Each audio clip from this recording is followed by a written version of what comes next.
Everything sports related.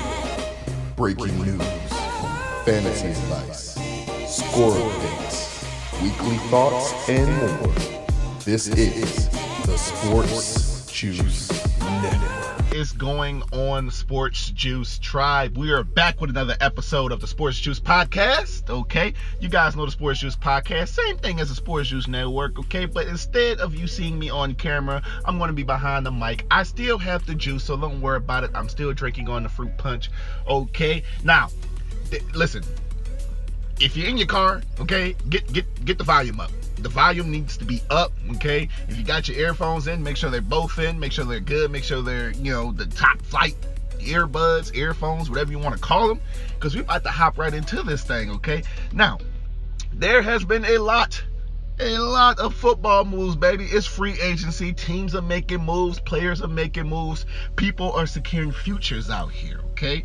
Let's just go through just some of the small things I see before we hop into why you really clicked on this video. Because if you guys saw the thumbnail, you will see that we're going to talk about OBJ, Odell Beckham Jr. today, okay? So first things first, if you haven't already, be sure to give me a follow on the Instagram at SportsJuiceNet. It will be in the thumbnail, or not the thumbnail, the actual video itself.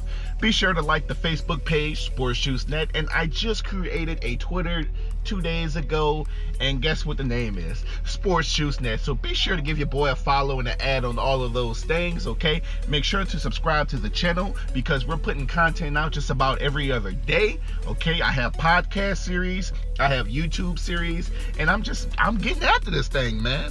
Okay, so without further ado, you are listening to the Sports Juice Podcast. And first things first, if you guys don't know, last night around 2 o'clock in the morning, Le'Veon Bell, after listening to his mixtape, yes, he has a mixtape, and yes, it is really good, he finally decided to drop the hint and the news on where he's going next.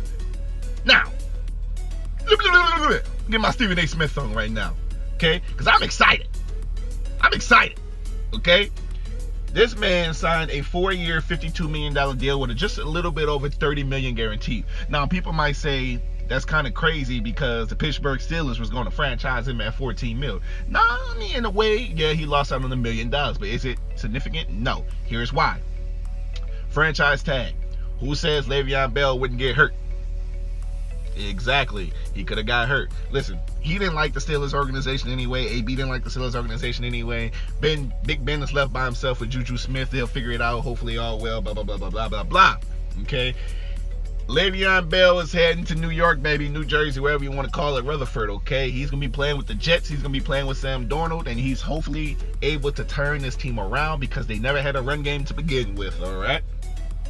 Mr. Cole Beasley decided to tell the Cowboys kick rocks, and he is signing a 4-year deal, $29 million, with the Buffalo Bills. I hope he used to playing in the cold, because Cole Beasley lives just about 30 minutes from where I live at, and I seen him in the store a couple times, and Tejas is ain't the coldest place on earth, but Buffalo will be cold, so hopefully he's used to that and ready for it. Okay. Here's a little bit of sad news on my part. You guys know I'm a Saints fan. Yesterday, the Saints made a big move that kind of shocked everybody. Well, I wouldn't say shocked everybody, but they went ahead and they signed running back Latavius Murray to a 4-year, $14.4 million deal. Now, when you hear that number and you hear that name, the first thing you think in your head is, goodbye, Mark Ingram. He's no longer on the team, right? You're not going to give Latavius Murray a $14 million contract and then still bring back Mark Ingram when you have Alvin Kamara, who is pretty much the star of the team, all right? So, as much as I hate to say it, I love Mark Ingram, but he's got to do my little segment. Out of there, okay? I guess he wanted more money than they were willing to pay, which is understandable. He did show out, but he was suspended for 4 games. He finished shy of breaking Deuce McAllister's all-time franchise rushing record. I think he was like 85 yards shy, and he would have had it had he not been suspended.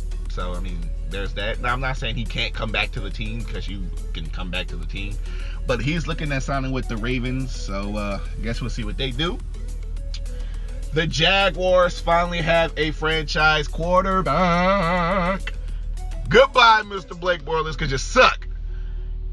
That's not nice. That's not nice. He doesn't suck. He's just terrible. Listen, Blake gotta go.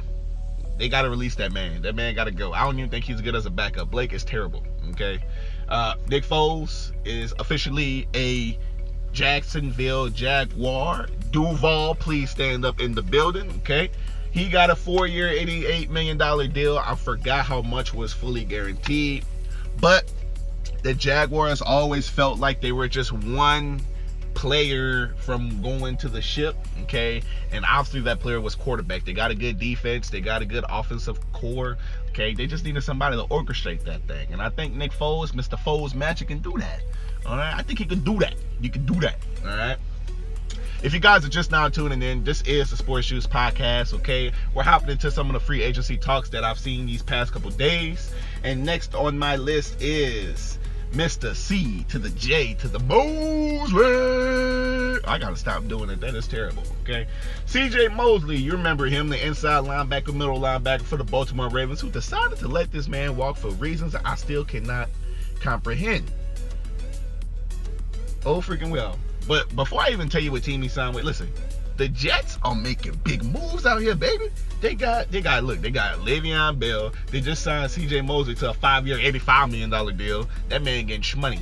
You know I like that shmoney term. That man getting shmoney, okay? Listen, the Jets went from, sucking to like, oh, dang, here we go. All right? Last but not least on the list, just some of the big names I've seen. Mr. Deshaun Jackson has officially been traded back to his old team that he started out with, where he made his money before Mr. Chip Kelly came in there and got rid of, quote, all the black people that was on the team. I don't know if that's true, man. But Deshaun Jackson has been traded to the Eagles from the from the Tampa Bay Buccaneers, okay? So he gets to go back to Philly, that brotherly love. He gets to play with Mr. Carson Wentz. We'll see what kind of Wentz magic they can unfold out there. You see I say unfold because of Nick Foles? Funny, right? No, it's not. Okay, anyway, moving on. The Browns, Mr. John Dorsey, listen here, buddy boy, okay? Listen, we about to turn this organization around, baby. They made probably the biggest move that I've seen made in the last couple years in free agency, besides the Jimmy Graham traded from the Saints move, okay? The Cleveland Browns traded for Mr. Odell Beckham Jr. Mr. Odell Beckham Jr., baby. All they gave up was a first round, a third round, and their safety Jabril Peppers, who, why not? I mean, he's indispensable, right?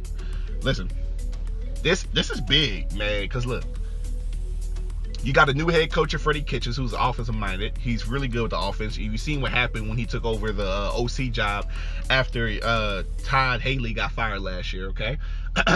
You got Odell Beckham reuniting with his former college teammate, who's actually his best friend to this day. These guys are best friends, and Mr. Jarvis Landry, Mr. Bless him. There you go. That's his little term. Bless him. Okay. These guys are best friends. These guys went to LSU together. These guys room together. These guys are best friends, and you putting two of the best friends on the field at the same time, which is pretty cool. Okay.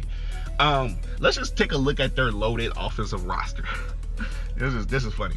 You got Baker Mayfield, who won Rookie of the Year last year. Baker Mayfield. Okay. Look, listen. Baker has changed that organization around, okay? The dude is a stud quarterback. There's no doubt about it, okay? Now, you got Baker Mayfield. Then you go sign Kareem Hunt for a little cheap deal because, he got into that domestic violence altercation with that young lady in the hotel room, okay? The NFL cleared him. Most teams cleared him. They did their investigation. They found out, hey, it's okay. He can still play, yada, yada, yada. So they go and sign him. Now you have Baker Mayfield, Kareem Hunt, and you already have Nick Chubb, who you drafted last year, who, when you traded away, Carlos Hyde? Nick Chubb showed out, baby.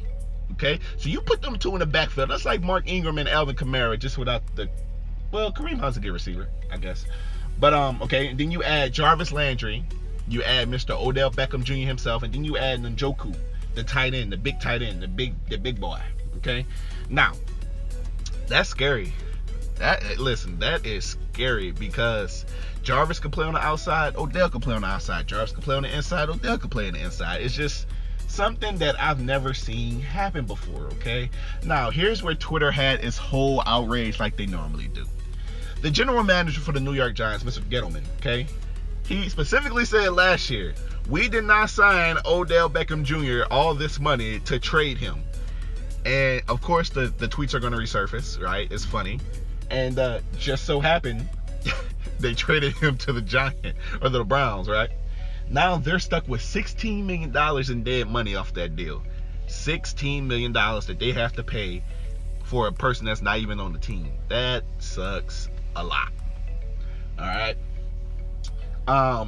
Giants went 7-8-1 last year. I take that back. I'm sorry. No, they didn't. Giants sucked last year. The Browns went 7-8-1 last year. They can only improve from there. You got, like I said, you got the new head coach. Okay, it's like a totally different organization. It's like maybe Hugh Jackson really was the problem, because the second you kick him out the door is the second y'all start winning games. That's all I'm gonna say about that situation. Okay. Now, of course, you're not listening around to other sports analysts, Shannon Sharp, Colin Cohert, whatever his name is, Stephen A, Mr. Stephen A. I'm mad, you know him. I'll listen to Skip Bayless, and I guess they all came up with the same conclusion I did. The Giants, the Steelers should feel cheated. And by cheated, the Steelers only acquired a 3rd and 5th round pick. No players for Antonio Brown. Granted, Antonio Brown is a little bit older than, he's a lot older than Odell Beckham, but he still is probably the best receiver in the league right now. Okay? So they only got a 3rd and a 5th round pick. Giants, on the other hand, got a 1st round, a 3rd round, and they got a safety in Jabril Peppers, because they let Landon Collins walk. I don't know what the Giants are doing. I don't know if you want to call this a rebuild, but if you're going to do a rebuild with that whole organization, it starts with the quarterback. Eli gotta go, man. Listen, you can only have so much time in the place before you like, okay, this ain't working out no more. This guy has to go. Okay, Eli, don't get me wrong, he's a part of the Manning family. He was great coming out of college. He was good in the NFL. He won 2 Super Bowls, beat Tom Brady twice. He's the only quarterback to beat Tom Brady twice in the Super Bowl. But as he gotten older, man, he just sucked now. So if you want to do a full rebuild, you got to start with the quarterback first, man. If anything, why would you sign Odell Beckham Jr. to all that money, making him the #1 paid receiver in the league, to go and trade him a year later? That makes no sense whatsoever. Then you let Landon Collins walk, who is a Pro Bowl safety. Now, people want to call him a box safety. He only comes down in the box and plays a run. He can't really defend in the pass coverage. Listen, a safety is a safety. That boy is an athlete. That boy is a player. I don't mean call him boy, because he ain't a boy, a man, okay? But listen, you do that, and then you let they let somebody else go. Was it Vernon? I think they let go. Listen, I'm at a loss for words with it. All I'm saying is, so far, to me, I think the New York Jets have been winning free agency, baby. Now, they are a team who has, if not the top 5 in salary cap. So they got a lot of money to pay, and obviously they've been using it well. You get the #1 running back in the league. You get a middle linebacker who's going to command that defense, because C.J. Mosley is a great player. All right? And so, I mean, long story short, guys, this is just what I saw. I was going to make a video about it, but I figured I should make a podcast because I had to get it out. I had to get it off my chest. I've been so excited. I've been covering this news all day long, okay? There's been record-breaking deals. These players are getting paid. And I'm not talking about old 5-year, $85 million debt. No, I'm talking about the guaranteed money. These players are finally getting paid their dues, man. And defensive guys are getting paid. Defensive guys never get paid, baby. Okay? So they getting paid, man. All right? Well, I'm not going to keep you guys too long. I just want you to tune in, find out what's happening with your favorite team, okay? If you don't know already, this is the Sports Juice Network Podcast Edition, episode number 2. Okay, go ahead and give your boy a subscribe to the channel. Make sure you like, share, and subscribe if we're being honest with you, okay? Shout out to all the people who are, following my channel, who giving me compliments and words of support. I appreciate every last one of you. I got a couple kids I coach that they love my channel and they love it. I love them. Okay, those my teams right there. That's my team. That's my tribe. That's my juice tribe. All my students is my juice tribe. Okay, so if you haven't already, be sure to subscribe to the channel, like the Facebook, Follow the Instagram, follow the Twitter. Be tuned in because I'm dropping 2 videos twice a week. I'm still drinking on my fruit punch, my juice right here. You can't see it, okay? But this has been another episode of Sports Juice Network, and I will catch you in the next one. Thank you for tuning in.